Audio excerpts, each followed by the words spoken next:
And they ask, what is Nephilim? And they say, what's a Nephilim? Are Nephilim coming back? What's a Nephilim? So, well, I don't know what the heck these words you come up with. Is it from a language that is corrupt? Its teachings and its book is corrupted? Go back and look to what its translation is. And they say, oh, these are the fallen ones. So now look at the media, and from every corrupt source of information they try to disseminate knowledge instead of just going to the Qur'an and going to Prophet. Very simple. Azazil was a jinn who raised his rank, disobeyed Allah in one shot. Years of worshipness, and Allah asked something and he said no. At that point he was cast out. They call fallen one, and all whom he taught and listened to him, who were affected by him, are the fallen ones.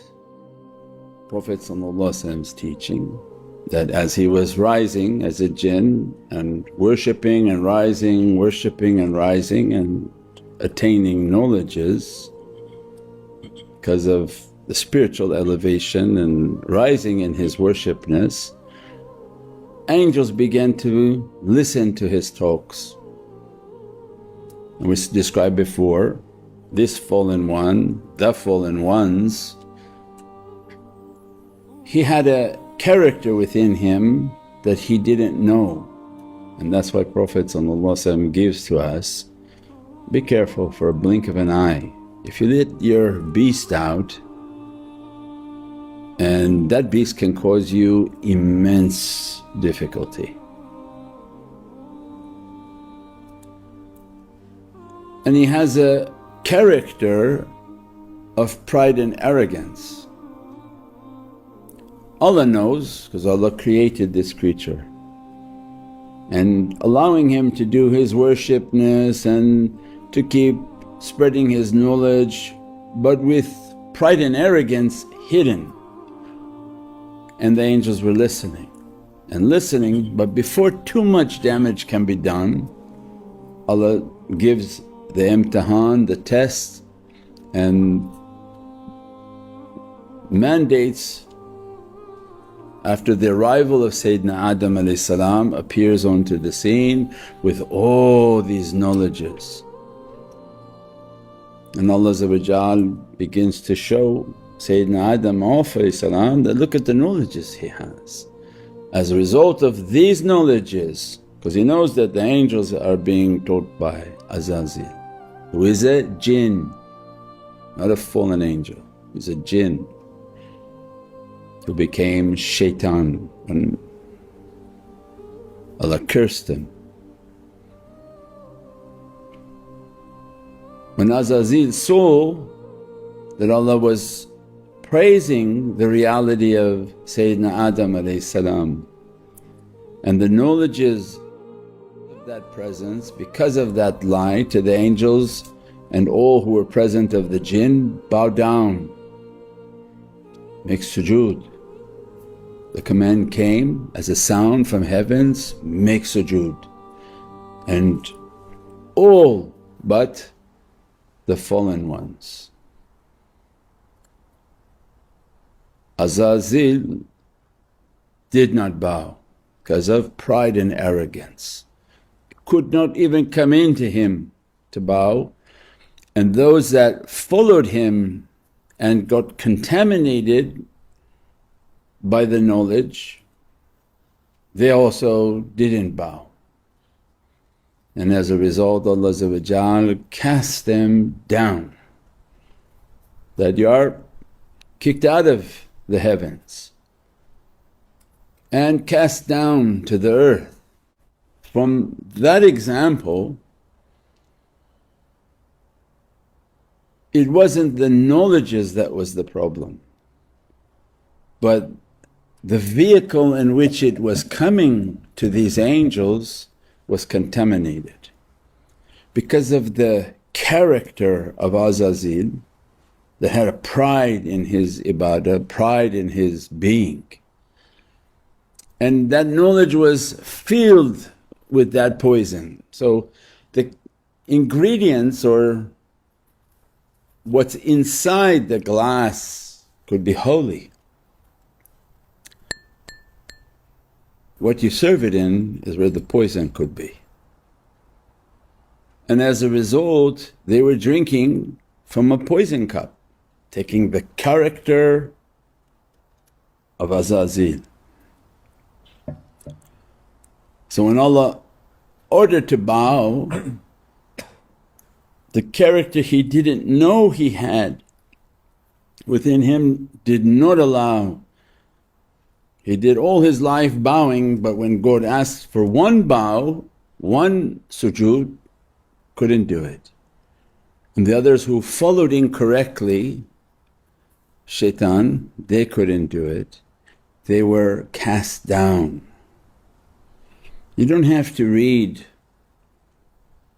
weird books on the internet and watch weird videos of deceitful people and their corrupt books. They're eating people. What is it that you want to take from their knowledge? Everything they're putting out is to corrupt the hearts and the minds of people. What is it you want from that? You go to the fountain of Sayyidina Muhammad and teaches you. What's that word you're using? Whatever, it means nothing. Call it shaitan. And the group that shaitan came down to earth with, because are they amongst us? You better believe they're amongst. They run this earth, shaitan runs this dominion. And shaitan enters into humans, and as a result corrupts them, gives them from his powers, gives him from his wealth because of what he owns upon this earth. But he has a price you have to pay. That price is your soul. He's the collector of souls on earth. He will take from an energy he does not have. Once he became cursed, he does not have that reality. He would take from the secret of Adam and Eve's offsprings and their energies, and this were all the talks of, we have the power of manifestation and we have the power of our soul. It's a light. Once cast down, they have no light. As a result, they must hijack the light and keep hijacking the light to extract, like mining. You are the product and they are mining you. The more they collect, the more energy they get, until they pull out all of the energy and discard that being and go to the next. This is the only purpose of his existence on this earth. This is the factory and the business that he runs, collection of souls. He must do something to connect or to disconnect you from the heavens, and this is the price they pay with their souls. This is the reason for their evilness.